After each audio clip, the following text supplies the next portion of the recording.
नमस्कार, स्वागत है आपका NN24 न्यूज़ में। आज हम अपना कृषि से संबंधित जो हमारा विशेष कार्यक्रम होता है, आज हम उसको लेकर फिर से आपके बीच उपस्थित हुए हैं। इस कार्यक्रम में हम कृषि, विशेषकर हर फसल, उसकी बीमारी, उसके उपचार और उसके उन्नत तरीके के बारे में हम हमेशा किसान भाइयों को तक नई नई जानकारियाँ पहुँचाते रहते हैं। आज आप तक जानकारी पहुँचाने के लिए हमारे स्टूडियो में विशेष आमंत्रित हुए हैं Shri nature green agrotech private limited के मैनेजिंग डायरेक्टर श्री नीरज पांडे जी। स्वागत है सर आपका। धन्यवाद ओम प्रकाश जी। आज हम बात करेंगे कि भूपेश सरकार 1,10,000 मैट्रिक टन धान खरीदी का टारगेट लेकर रखी हुई, जो कि लगभग 60 से 65% तक पूर्ण हो चुका है। तो इसका मतलब ये होता है कि किसान भाइयों ने अपनी खरीफ की फसल काट चुकी है, अब उनकी रबी की फसल की तैयारियां चालू हो चुकी है। तो हम नीरज पांडे जी से ये जानना चाहेंगे कि छत्तीसगढ़ में, मूलतः छत्तीसगढ़ में किन फसलों को रबी में लिया जाता है और उनकी टाइमिंग क्या होती है, कब उनका सही तरीके से रोपण और ग्रोथ के बारे में हम चर्चा करेंगे। धन्यवाद ओम प्रकाश जी।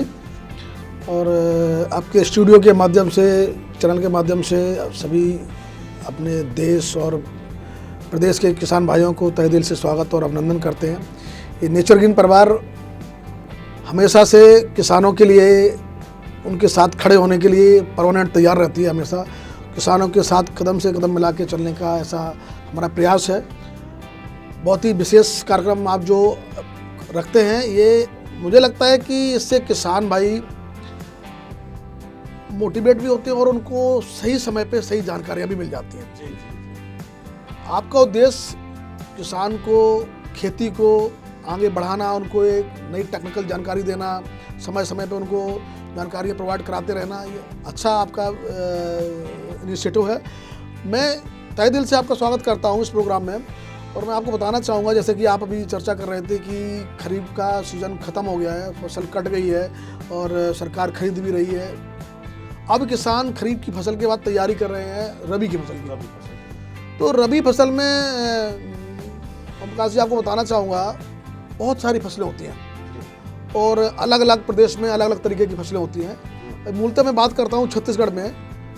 तो छत्तीसगढ़ की बात करते हैं तो छत्तीसगढ़ में हमारे किसान भाई रबी की फसल के लिए चना की फसल लगा रहे हैं। चना के साथ साथ गेहूँ की फसल भी लगा रहे हैं। गेहूँ के साथ साथ अभी मक्का भी लग रहा है यहाँ पर। मक्के के साथ वेजिटेबल भी किसान भाई ग्रो कर रहे हैं। तो बात करते हैं मक्का की, गेहूँ की फसल की, सब्जियों की और चने की। तो ये सारी फसलें जो है ना छत्तीसगढ़ में मूलतः जो है ना किसान भाई इसको लगाते हैं फसल में, खेतों में। और अभी सीज़न जो चल रहा है, किसान भाई चने की तैयारी कर रहे हैं। चने की फसल सीड सोइंग शुरू हो रहा है और चने के साथ साथ गेहूँ की फसल भी चल रही है, वहाँ भी सीड सोइंग चल रहा है और कहीं कहीं हो भी गया है, कहीं अभी स्पीड पकड़ रहा है।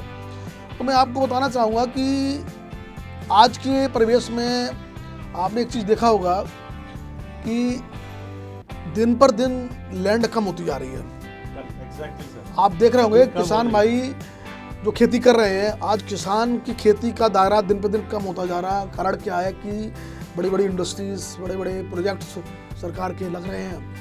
जो खेती बाड़ी वाली ज़मीनें हैं उन पे प्रोजेक्ट आ रहे हैं, बिल्डिंग्स बन रही हैं, दिन पर दिन कम होती जा रही है। लेकिन आपको समझना ये होगा हमारे किसान भाइयों को कि खेती कम होने के बावजूद भी अपने देश में उत्पादन कम नहीं हो रहा है, उत्पादन दिन पर दिन बढ़ रहा है।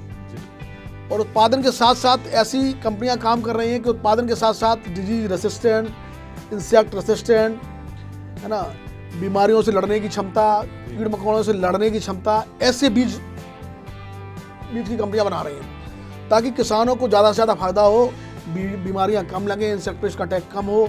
तो इस तरीके की जो बीज, हमारी बीज की कंपनियां अपने देश में बना रही हैं और भी बाहर से भी मल्टीनेशनल कंपनियां काफ़ी अच्छा काम कर रही हैं इसमें। तो इसके साथ साथ मैं आपको बताना चाहूँगा कि इसके साथ साथ किसान भाई रेसिस्टेंट सीड का उपयोग करें, चाहे बीज का, चाहे गेहूँ की बीज की बात करें, चाहे मक्का की बीज की बात करें, चाहे चने की बीज की बात करें। जी, जो भी सब्जी के बीज, जो भी फसलें हैं, किसानों को सबसे पहले ध्यान रखना है कि रेसिस्टेंट वैरायटियाँ, रेसिस्टेंट हाइब्रिड आज मार्केट में बहुत अवेलेबल हैं, वो प्रयोग करें उनको। और रेसिस्टेंट दोनों तरीके के होते हैं, इंसेक्ट रेसिस्टेंट भी होता है जो कि पैडी वगैरह, धान वगैरह भी हमारे किसान भाई लगा रहे हैं। छत्तीसगढ़ में रबी में कुछ एरिया में धान भी लगता है, अच्छा खासा धान लगता है, तो धान के लिए भी रेसिस्टेंट वैरायटियाँ आ रही हैं, बीमारियों से लड़ने की क्षमता वाली। तो सभी प्रकार के जो बीज हैं, जो हाइब्रिड्स हैं, वो रेसिस्टेंट वैरायटी प्रयोग करें। और रेसिस्टेंट के साथ साथ अभी देखने को मिलता है, मेजर चने की बात करते हैं, चने में बीमारियों का अटैक ज़्यादा रहता है। तो किसान भाई को ये ध्यान रखना कि बीज को सीड उपचार करना जरूरी है। बहुत अच्छी फंजीसाइड दवाइयाँ आ रही हैं, तो उनसे जो है ना सीड उपचार करें, बीज को उपचार करके तब सोइंग करें फील्ड में। हमारे नेचरिंग के पास में भी सीड उपचार करने के लिए मल्टीनेशनल क्वालिटी की दवाइयाँ हैं, जो हम किसान भाई को अजोडी के नाम से रिकमेंड करते हैं। एक हमारे पास अजोडी के नाम से दवाई आती है, उसका अगर बीज उपचार करें उससे चना में, तो उसके बीज उपचार से जो फंगल बीमारियां ज़मीन से पैदा होती हैं काफ़ी हद तक वो ख़त्म हो जाती हैं। तो किसानों को मेजर जो है सीड ट्रीटमेंट करना ही चाहिए। भले ही वो कार्बन मैंगो से कर दें, सस्ती दवाइयों से भी कर सकते हैं, लेकिन वो सीड ट्रीटमेंट करने का मतलब ये होता है कि बीज उपचार अगर कर दिया तो नीचे से ना अच्छा बीज स्विंग होता है। नीचे ज़मीन में जो बीमारियां फंगल रहते हैं, बैक्टीरियल बीमारियां रहती हैं, वो काफ़ी हद तक कंट्रोल हो जाती हैं। तो किसानों को ये चीज़ महत्वपूर्ण बात याद रखना चाहिए कि चने की फसल में या और भी जो फसल है उनका बीज उपचार करना पहला उद्देश्य होना चाहिए। अच्छा जी सर, मतलब नीरज पांडे जी का कहना है कि बीजोपचार करें सबसे पहले, और दूसरा सबसे उससे भी पहले सर्वप्रथम ये रोग अनुरोधक जितनी कंपनियां, जितने प्रोडक्ट हैं मार्केट में, उनका भी आप उपयोग करें। अगर आप नहीं करते हैं तो कम से कम बीजोपचार जरूर करें। जी नीरज जी, अब हम बात करते हैं, अब हमने फसल को लगा दी जी, थोड़े से बड़े हो गए, अब उनमें जाहिर सी बात है खरपतवार का अटैक होगा, बिल्कुल कुछ तो नुकसान करेगा ही करेगा। तो उसके लिए क्या है सिग्नेचर ग्रीन परिवार के पास, और आपकी क्या सलाह रहेगी? देखो, मैं आपको बताना चाहूँगा आपके माध्यम से, चैनल के माध्यम से अपने किसान भाइयों को, कि हर फसल में अलग अलग तरीके के खरपतवार आते हैं जी। धान की फसल के अलग खरपतवार हैं, चना की फसल के अलग खरपतवार होते हैं, सब्जियों में अलग तरीके के खरपतवार होते हैं, मक्का की फसल की बात करते हैं तो वहाँ अलग तरीके के खरपतवार होते हैं। तो खरपतवार नाशी दवाइयाँ हर फसल के लिए स्पेशल अलग अलग तरीके की आती हैं। खरपतवार दो तरीके की दवाइयाँ आती है, एक प्री इमरजेंस और पोस्ट इमरजेंस। प्री इमरजेंस का मतलब होता है कि वो दवाइयाँ खेत में पहले आप डाल दोगे तो खरपतवार को उगने नहीं देगा, इसको हम प्री इमरजेंस बोलते हैं। तो प्री इमरजेंस में कई सारी धान की फसल के लिए अलग दवाइयाँ आती है, बाजार में अवेलेबल है, किसान भाई इजीली उसको प्रयोग कर रहे हैं ऑलरेडी। और अगर चने की बात करते हैं तो चने के लिए भी प्री इमरजेंस दवाइयाँ आती हैं कि पहले दवाई खेत में डाल दो तो वन और खरपतवार उगने से वो रोक देते हैं। अगर उग भी जाते हैं तो उसके लिए पोस्ट इमरजेंस दवाइयाँ आती हैं, उगने के बाद मारने वाली दवाइयाँ। तो मार्केट में बहुत सारी दवाइयाँ हर फसल के लिए अवेलेबल हैं। किसानों को ये चीज़ ध्यान रखना कि अपने खरपतवार पहले ही समाप्त कर दें, सीड सोइंग से पहले प्री इमरजेंस दवाइयों का प्रयोग करें तो ज़्यादा बेहतर रहेगा, खेत साफ रहता है। तो उस तरीके की दवाइयाँ आती हैं, चने के लिए अलग आती हैं, धान के लिए अलग आती हैं, सब फसलों के लिए अलग अलग दवाइयाँ आती हैं। और बेहतरीन क्वालिटी की दवाइयाँ नेचर ग्रीन परिवार के पास में अवेलेबल हैं। किसान भाई फील्ड में जाएं और दुकानदार से बात करें कि हमको चने की फसल के लिए ये दवाई चाहिए, खरपतवार के लिए। तो पूरे पानो ओवर स्टेट की बात करते हैं तो पूरे स्टेट में हर जगह मार्केट में नेचर ग्रीन की दवाइयाँ उपलब्ध हैं, और एक रीजनेबल प्राइस पे मल्टीनेशनल क्वालिटी की दवाइयाँ अवेलेबल हैं। क्या नाम है? जैसे चने की बात करते हैं, चने में लोग अभी चने का सीजन चल रहा है, अभी चना में जो है ना लोग प्री इमरजेंस दवाइयाँ डालते हैं। पेंडामेथ्रिन करके दवाई आती है हमारा पेंडिसोफर करके, तो किसान भाई अगर उसको चने में प्रयोग करें पहले तो काफ़ी हद तक जो है ना खरपतवार को उगने नहीं देती है।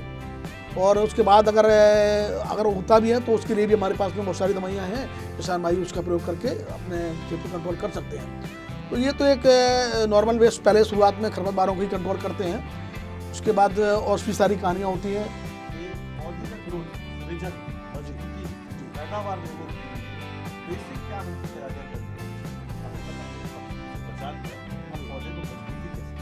जी बिल्कुल, अच्छी बात आपने काशी पूछी है। इसके माध्यम से हमारे किसान भाइयों को पता लगेगा कि हमने जो है ना खरपतवार कंट्रोल कर ली है। अब हमको क्या होता है कि वो स्टेज आती है पौधे को ग्रोथ करना, वेजिटेटिव स्टेज जो आती है उसको ग्रोथ करना है।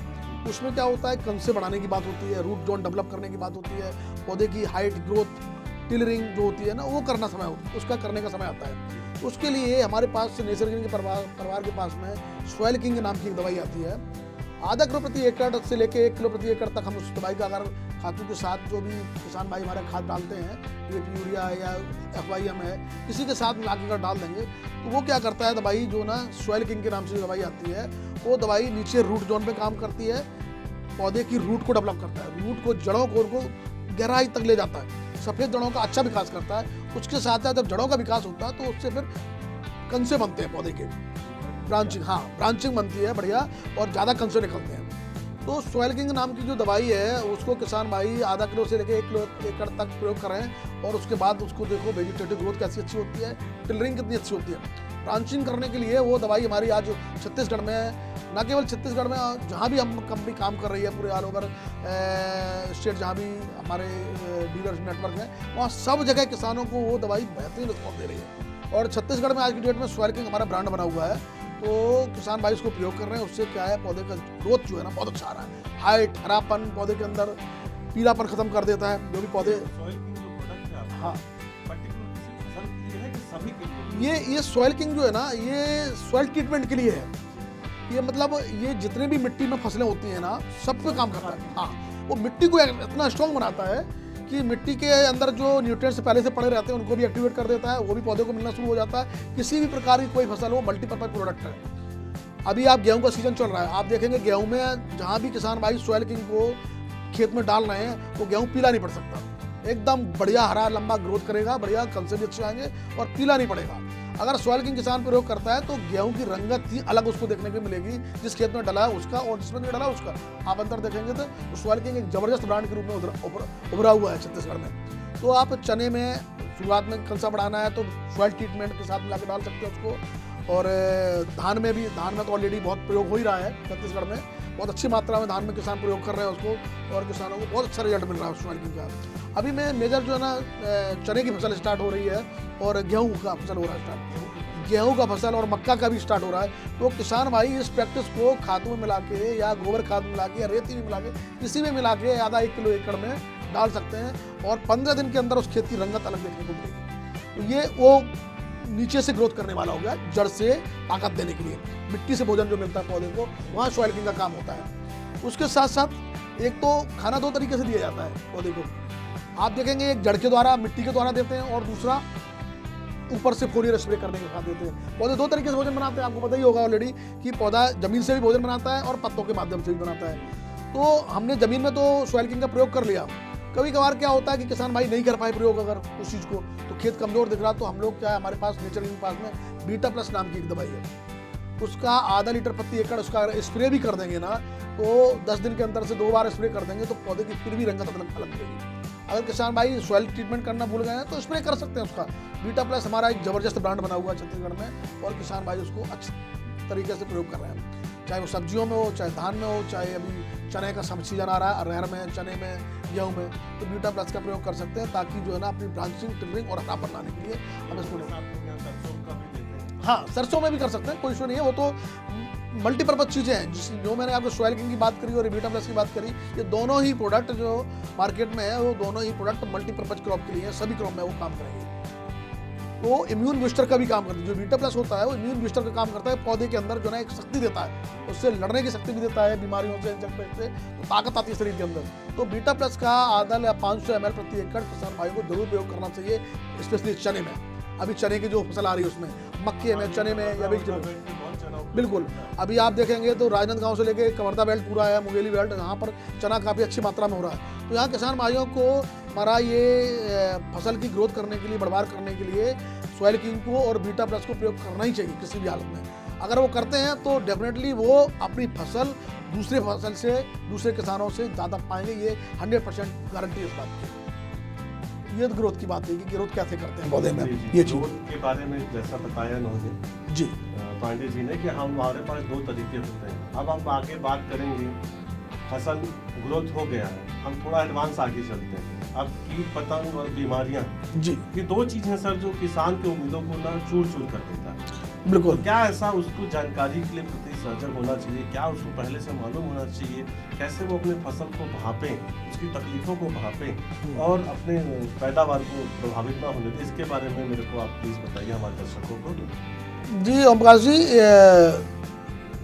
कीड़े मकोड़े और बीमारियां इतनी डेंजर चीज़ें हैं कि किसान की पूरी मेहनत चौपट कर देते हैं। जी, पौधा उसने तैयार करा, जी जान लगा के खेती में मेहनत करके अपने पौधे को खड़ा कर पाया और पौधा हरा भरा स्वस्थ खड़ा हुआ है। जब आप देखते हैं जब कोई हरा भरा चीज़ होता है, स्वस्थ होता है ना, तो डेफिनेटली दूसरों की नज़र लगती भी है, आपने देखा भी होगा।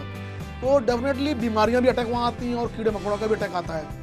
अब बात करते हैं, अभी चने की बात करते हैं या मक्के की बात करते हैं, इनमें सबसे ज़्यादा अटैक जो आता है, वेजिटेबल की बात करें या चने की या मक्के की या और भी जो वेजिटेबल फसल है, इसमें कैटरपिलर आता है। कैटरपिलर का मतलब सुंडी बोलते हैं इसको हम लोग। हाँ, जो आपने देखा होगा डीबीएम होता है, कैबेज और कॉलीफ्लावर में आता है, फ्रूट बोरर होते हैं, चने में भी स्टेम बोरर होता है। आपने देखा होगा हरे रंग की इल्ली होती है, जो यहाँ अपने यहाँ इल्ली बोलते हैं उसको। चने में अरहर में काफ़ी मोटी इल्ली होती है, और वो फसल में क्या है कि पूरे पत्ते को खा जाती है, स्टेम को खाती है, पूरा स्टेम को ख़त्म कर देती है। और उसके साथ साथ धीरे धीरे वो पॉट में भी चली जाती है। जो चने की फली बनती है ना, उस फली को भी खा के ना जो उत्पादन आता है ना, उत्पादन को ख़त्म डैमेज कर देती है। ऐसे ही कहानी पूरी वेजिटेबल में हुई है। फ्रूट बोरर बोलते हैं इन्हें, कि फल में जो फल वेदक बोलते हैं उसको, फल वेदक हो गया या तना छेदक हो गया। ऐसे ही मक्के में भी आता है। मक्के की जो भुट्टी होती है उसमें भी सूंडी का अटैक हो जाता है, और तने में भी हो जाता है। तो कई प्रकार की ये इल्लियाँ फसल में अलग अलग तरीके की आती हैं। तो इल्लियों के लिए कंपनी के पास में मेजर नाम की दवाई है। हाँ, मेजर नाम की दवाई है, जो मल्टीनेशनल क्वालिटी की दवाई है। पिछले कई साल से छत्तीसगढ़ में दवाई चल रही है, किसान भाई उसका प्रयोग कर रहे हैं और बेहतरीन रिजल्ट मिल रहा है उसका। हमारे किसान भाई मेजर दवाई को प्रयोग करके आप देखेंगे किसानों ने का ऐसा फीडबैक है कि एक बार ही दवाई का प्रयोग करा कई किसानों ने, तो उनका पूरा फसल एक बार में ही निकल गया, दोबारा उसको दवाई डालने की जरूरत ही नहीं पड़ी।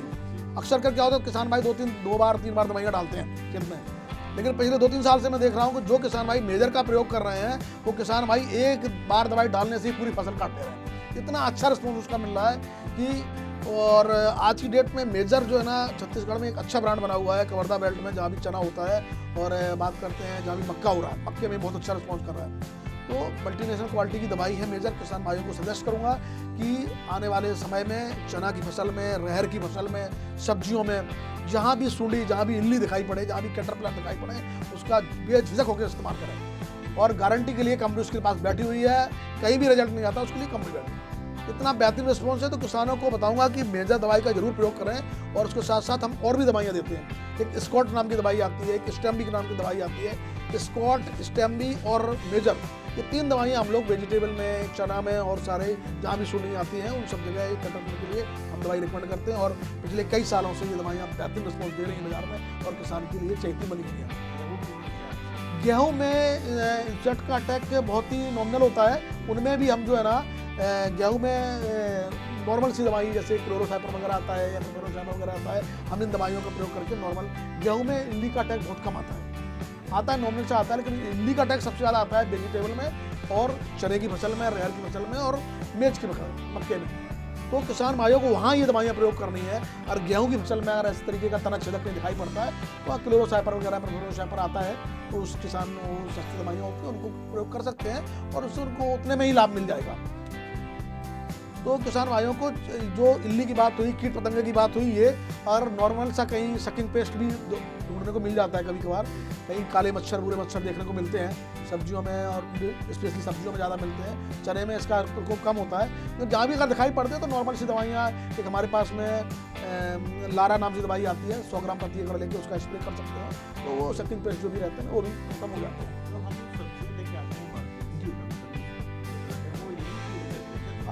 हाँ, जो मैं कैटरपिलर की बात कर रहा था, आपको सब्जियों के अंदर सूंडी जो निकलती है ना, आप गोभी लेते हैं, गोभी को तोड़ के घर में देखते हैं, उसके अंदर हरे हरे कलर की सूंडी निकलती है, छोटी छोटी, है ना, बहुत सारे। कैबेज लेके आते हैं तो कैबेज के अंदर बंच में मिलती है, वो डायमंड ब्लैक मॉथ बोलते हैं उसको, डीबीएम के नाम से जानते हैं। आप टमाटर की सब्जी, टमाटर लेके आते हैं, आपने देखा कभी टमाटर में सूंडी निकल जाती है ना। या बैंगन लेके आते हैं, अक्सर कर बैंगन घर में जब आता है तो बैंगन काटते हैं घर के लोग, तो उसके अंदर सूंडी निकलती है, उसको फ्रूट बोरर बोलते हैं। तो वो फ्रूट के अंदर जो आता है ना, उसको फ्रूट बोरर बोलते हैं। जो स्टेम के अंदर आता है उसको स्टेम बोरर बोलते हैं। तो वो तना छेदक जिसको बोलते हैं। हाँ, उसके लिए जो मैंने मेजर की बात करी, स्कॉट की और स्टेम की बात करी, क्योंकि सीवियर अटैक उनका ही होता है, इल्ली का। तो किसान भाइयों को मेजर, स्कॉट और स्टेम्बी, ये नेचर किंग परिवार के पास में जबरदस्त हथियार हैं, इनका प्रयोग करें और 100 नहीं 110% रिजल्ट की गारंटी के साथ में। किसान के एक पैसा वसूल कराती है ये नेचर किंग परिवार। कोई भी दवाई लेके जाएगा किसान, तो 100% वो दवाई का उसको रिजल्ट 110% मिलेगा, ये गारंटी इस बात की। हमारा कंपनी का नेचर ग्रीन परिवार का ये एक उद्देश्य है कि हम बेस्ट क्वालिटी की दवाई, मल्टीनेशनल टाइप की दवाइयाँ रीजनेबल रेट में अपने किसान भाइयों को प्रोवाइड कराएं, ताकि वो ज़्यादा से ज़्यादा कम लागत में अच्छा उत्पादन करें। ऐसा उद्देश्य है कंपनी का। सिग्नेचर किंग परिवार, सिग्नेचर किंग जो ब्रांड है वो किसी भी परिचय का मोहताज नहीं है। आज उनकी सफलता की गाथा इसी से पहचानी जा सकती है। ये महाराष्ट्र और छत्तीसगढ़ में चालू करने के बाद वो उड़ीसा, झारखंड और महाराष्ट्र और मध्य प्रदेश, आसाम, तीनों राज्यों में इनको डीलर्स ने अप्रोच किया है मेडिसिन के लिए, जहाँ तक मेरा नॉलेज कहता है, मुझे पता चला था। सर, आप खेती किसानी की लगभग बीमारियों के बारे में बताएं, चना में क्या बीमारी आ सकती है? मैं आपको बताना चाहूँगा कि अभी किसान भाई चना जो है ना तैयारी कर रहे हैं, चना लगा रहे हैं जी। और चने का जो सबसे सीवियर बीमारी होता है वो उखटा होता है। उखटा बोलते हैं हिंदी में, वैसे उसको बिल्ट बोलते हैं। बिल्ट भी कई प्रकार का होता है कि सॉइल बॉर्न पैथोजन होता है, ये जमीन से पैदा होता है और 3-4 तरीके के बिल्ट होते हैं। एक ज़्यादा इरिगेशन होने से भी हो जाता है, मॉइस्चर से भी हो जाता है, सनलाइट से भी हो जाता है, लेकिन ये इतने डैमेज नहीं करते हैं फसल को। लेकिन जो फ्यूजियरम बिल्ट होता है, जो सॉइल बॉर्न पैथोजन है, जो ज़मीन से पैदा होता है, ये क्या होता है कि ये ज़मीन में पौधे की जड़ों में जो है ना फंगस का अटैक हो जाता है और पौधों की जड़ों में जहाँ फंगल का अटैक होगा वहाँ से जड़ें सूखना शुरू हो जाती हैं और जैसे जड़ें सूखती है ना तो वो पूरा पूरा पौधा सूख जाता है।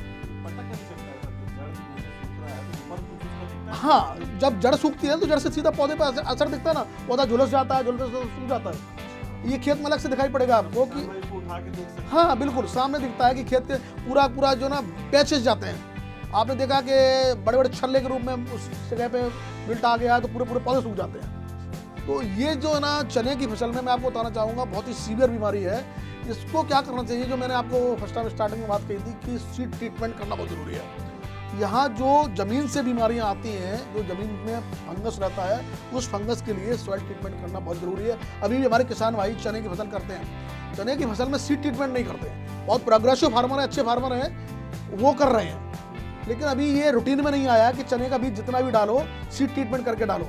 हमारे पास में नेचर किंग प्रभास के पास में सीड ट्रीटमेंट करने के लिए अजोडी नाम की दवाई आती है। वो अगर सीड ट्रीटमेंट कर लिया जाए, सीड लगा के स्विंग करी जाए, तो मुझे लगता है संभवतः बीमारी बिल्ट का अटैक नहीं आएगा वहाँ पे, क्योंकि उस जगह पे जो है ना जहाँ वो सीड गिरता है ना, उस जगह को पूरा वो कवर कर देता है, बीमारी फंगल को खत्म कर देता है वहाँ पे, तो फंगस वहाँ अटैक नहीं कर पाता है, वहाँ फसल अच्छी रहेगी। तो चने की फसल की जो बात करा मैंने, यहाँ बिल्ट का बहुत बड़ा प्रकोप रहता है। यहाँ किसान भाइयों को सॉइल ट्रीटमेंट करना जरूरी है।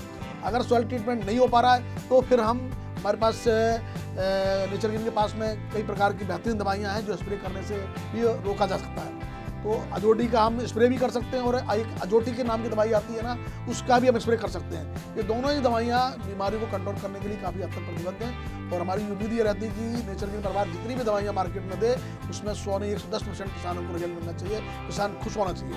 ऐसा उद्देश्य लेके हम लोग फील्ड में काम कर रहे हैं। जी, साथ है कि आपका विस्तार लगातार हो रहा है जी, हर फसल चक्र में आपके बिजनेस बढ़ रहे हैं, आपका क्षेत्र बढ़ रहा है।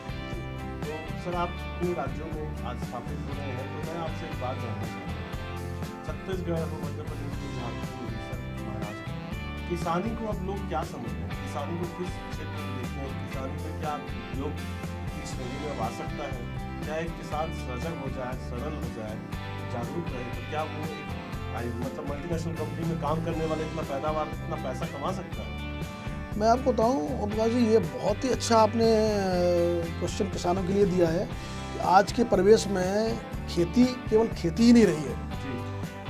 आज के परिवेश में खेती एक व्यवसाय बन गया है और जो अच्छे फार्मर हैं, बहुत बड़े लेवल पे खेती कर रहे हैं, टेक्निकली खेती कर रहे हैं, वो पूरा एज ए कंपनी यहाँ ही चला रहे हैं। सब्जियाँ जो एक्सपोर्ट हो रही हैं, बाहर जा रही हैं, बाहर से आ रही हैं, ये क्या है? ये बिजनेस ही है। आप देखेंगे अपने छत्तीसगढ़ से ही बात करते हैं और भी स्टेट से बात करते हैं कि सब्जी दूसरे स्टेट में जा रही है, दूसरे स्टेट से यहाँ जा रही है या भारत से बाहर जा रही है। तो वो जो सब्जियाँ हैं वो कहीं ना कहीं से बिजनेस ही है। वो उस लेवल पे बिजनेस कर रहे हैं किसान भाई, बड़े 100, 200 एकड़, 400 एकड़, 500 एकड़ ज़मीन लेके वेजिटेबल को टेक्निकली कर रहे हैं। उनको समय पे कैसे मैनेज करना है, बड़े बड़े तरीके से, मतलब आप देखेंगे कि आप छत्तीसगढ़ की बात करें, वैज्ञानिक पद्धति जो बात करते हैं ना, पूरे वैज्ञानिक पद्धति से खेती कर रहे हैं, सिस्टम से। हर समय पे क्या चाहिए, फसल की क्या रिक्वायरमेंट है, उस समय से लेके प्रिवेंटिव लेके काम कर रहे हैं। वो बीमारियों का इंतजार नहीं करते हैं, इंसेक्ट पेस्ट का अटैक का इंतजार नहीं करते हैं, ग्रोथ करने का इंतजार है। वो पहले से ही वो सब चीज़ लेके चलते हैं, बीमारी आने नहीं देते फसल में, इंसेक्ट पेस्ट लगने नहीं देते। शुरुआत से ही वो पौधे को इतना मजबूत लेके चलते हैं ताकि उनकी फसल कई प्रकार से रिस्क ना, वो हर वीकली फंजीसाइड दवाइयों का स्प्रे करते रहते हैं, इंसेक्ट दवाइयों का भी स्प्रे करते रहते हैं और समय समय पर उनको ग्रोथ करने के लिए, फ्लावरिंग बूस्ट करने के लिए, ग्रोथ करना है, फ्लावर जनरेट करना है, फूल बनाना है, फल बनाना, उनके लिए समय समय पर दवाइयाँ देते रहते हैं। तो ये दवाइयाँ बिल्कुल खड़ा हुआ है। कंपनी के पास में कितना भी टेक्निकल फार्मर हो, जो चीज़ की ज़रूरत है कंपनी परिवार में, कंपनी के तर्कस में सारी चीज़ अवेलेबल है। चाहे वो आप ग्रेनुअल की बात कर लो, कन से नीचे ग्रोथ, जमीन सॉइल ट्रीटमेंट कैसे करना है, सॉइल ग्रोथ कैसे करना है, सॉइल के लिए कंसा बढ़ाने के लिए, टिलरिंग ब्रांचिंग करने के लिए, इंसेक्ट पेस्ट को अटैक से रोकने के लिए, बीमारियों से रोकने के लिए, फ्लावर बढ़ाने के लिए, फल फ्रूट सेट होने के लिए, सभी yield to seed to harvest तक जितने भी प्रकार के प्रैक्टिस होते हैं, जितनी भी प्रकार की दवाइयाँ होती हैं, नेचर ग्रीन परिवार के पास में पूरा तर्कस है। हमारे जो डीलर रिटेलर नेटवर्क है, हम उनको पूरा सोल्यूशन देते हैं नीचे से लेकर ऊपर तक। तो लगभग मोर देन 100 प्रोडक्ट्स हम मार्केट में दे रहे हैं सारे सेगमेंट के। किस सेगमेंट पे क्या चाहिए किसान भाइयों को, किस सेगमेंट में क्या चीज़ ज़रूरत है, मैं सब वो चीज़ कंपनी दे रही है, प्रोवाइड करा रही है। और किसान भाई सारे प्रोडक्ट हमारे लगभग छत्तीसगढ़ की बात करते हैं तो 10-15 हज़ार फार्मर हमारे हैं जो नेचरगिन को फॉलो कर रहे हैं। तो जो किसान भाई नेचरगिन के प्रोडक्ट्स, नेचरगिन के जो डेवलपमेंट की टीम्स हैं, नेचरगिन के जो अधिकारीगण हैं, उनसे टच में है वो लोग और वो उनको फॉलो करके समय समय पर गाइडलाइन से काम कर रहे हैं, वो डेफिनेटली उत्पादन अच्छा पा रहे हैं। बीमारियां भी उनके खेत में अटैक नहीं हो रहा है, इंसेक्ट पेस्ट का अटैक भी नहीं हो पा रहा है और उत्पादन भी बगल वाले किसान से वो ज़्यादा ले रहे हैं। भरोसा भी बढ़ रहा है। हाँ, जो किसान दवाइयाँ प्रयोग कर रहे हैं उनको भरोसा बढ़ रहा है और वो साथ साथ किसान भाइयों को जागरूक भी कर रहा है कि नेचरगिन की ये दवाई आ रही है, आप इस दवाई को प्रयोग करिए, इससे जो है ना बेहतरीन रिस्पॉन्स मिल रहा है और हमारे 100% रिजल्ट मिलेगा आपको और कोई हमारा पैसा बर्बाद नहीं जाएगा। अक्सर कर क्या होता है, किसान भाई दवाई लेके आते हैं, दवाई के साथ साथ दवाई तो प्रयोग कर ली उनको, लेकिन उनको वो रिजल्ट नहीं मिलेगा, फायदा नहीं होता, तब किसान वहाँ पे दुखी होता है। तो हमने या नेचरगिन परिवार ने ऐसा ठाना हुआ है कि हम किसी भी किसान को ऐसा माहौल नहीं देंगे कि वो ये सोचे कि हमारी दवाई बर्बाद चलेगी, पैसा बर्बाद चलेगा। नेचरगिन की हाँ, क्योंकि दवाई प्रयोग करने का या बीमारियों का एक समय होता है, सही समय पर अगर सही दवाई प्रयोग नहीं की गई तो बीमारी बढ़ेगी, डेफिनेटली कम नहीं हो सकती। इंसेक्ट पेस्ट का सही समय पर सही दवाई नहीं डाली तो और ज़्यादा बढ़ेंगे, फसल को नष्ट करेंगे। तो ऐसा हम सोचते हैं और उस डायरेक्शन में काम कर रहे हैं कि हमारे किसान भाई 100% दवाई आंख बंद करके ले जाएं और 100% वो दवाई डालें और 100% रिजल्ट मिलेगा। ऐसा कंपनी का दावा है और ऐसा कंपनी बोलती भी है और फील्ड में वो रिस्पॉन्स मिल भी रहा है। तो आज की चर्चा जो हमने रबी फसल पे की, उम्मीद है किसान भाइयों के लिए बहुत लाभदायक रहेगी और श्री नेचरगिन परिवार नीरज पांडे जी पर्सनली किसानों के पास जाते हैं, उनकी पैदावारों का सर्वेक्षण करते हैं और उनका दावा है कि किसान भाई सजगता से और जानकारी रहते हुए खेती करें, उच्चतम उत्पादों का उपयोग करें। जैसे कि मैं श्री नेचरगिन की बात करूंगा, ऐसे उत्पाद जो मार्केट में हैं, बड़ी बड़ी कंपनियों को टक्कर दे रहे हैं आज और इनके दाम भी किफ़ायती रहते हैं ताकि हर किसान इनको इस्तेमाल कर सके। इन्हीं सब बातों के साथ आज हम इस कार्यक्रम को आज समाप्त करते हैं और श्री नेचरगिन परिवार से हमारे जो आज के अतिथि हैं नीरज पांडे जी, उनका हम बहुत बहुत शुक्रिया अदा करते हैं। सर बहुत बहुत धन्यवाद। आज धन्यवाद ओम प्रकाश जी, और आपके चैनल के माध्यम से मैं अपने देश के और प्रदेश के किसान भाइयों सभी को तहे दिल से स्वागत, अभिनंदन और वंदन करते हैं। नेचरगिन परिवार सदा हमारे किसान भाइयों के लिए तत्पर तैयार है। धन्यवाद जी। हमारे चैनल को लाइक, शेयर, कमेंट और सब्सक्राइब कर बेल आइकन को दबाना ना भूलें।